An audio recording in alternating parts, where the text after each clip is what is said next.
Et puisqu'on y est là dans l'automobile, 1000 milliards de dollars, ce sera la rémunération d'Elon Musk, votée hier soir par les actionnaires de Tesla. C'est notre question du jour à nos auditeurs et téléspectateurs sur X et LinkedIn. Vous pouvez, vous tous, continuer de voter et nous laisser vos arguments en commentaire. On va rebondir dessus dans la suite de l'émission.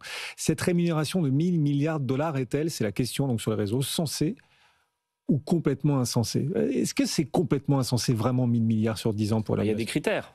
Donc après, on peut mettre ce qu'on veut comme critères. S'ils sont accessibles, je pense que tous les actionnaires de Tesla seront contents que ça marche.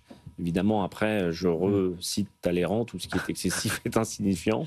On verra bien si ça a une signification. Oui. C'est très ambitieux. Après, tout ce qui touche à la sphère Musk et un peu l'intelligence artificielle, c'est vertigineux. Oui, et rarement insignifiant aussi, hein, quand même. Non, tout à fait. Donc, par exemple, dans les critères pour qu'il touche ces 1000 milliards de dollars, il faut que la capitalisation boursière de Tesla passe de 1400 actuellement à 8500 milliards. 8500 milliards en disant largement au-delà de la capitale actuelle d'NVIDIA. Oui, par exemple. Mais donc, en fait, ce que ça veut dire, c'est que si le dirigeant parvient à faire monter les agrégats opérationnels, le résultat et créer de la valeur, il n'y a pas de raison qu'il ne soit pas rémunéré. Oui. Et vu que c'est une accrétion de valeur gigantesque, il sera très très bien rémunéré. Oui, oui. Parmi les autres conditions, Tesla devra réaliser 400 milliards de dollars de bénéfices par an, 400 par an contre 4 milliards aujourd'hui, c'est fois 100 hein, quand même. Alors, ça nécessite de rêver. C'est ça qui est intéressant, c'est que ça donne une forme d'échelle au rêve en quelque sorte. On parle toujours du PER, là il y a une forme de PE rêve, c'est un auditeur qui disait ça. C'est bien dit, et puis c'est très américain, et c'est aussi la différence entre ce pays et, je dirais, l'Europe.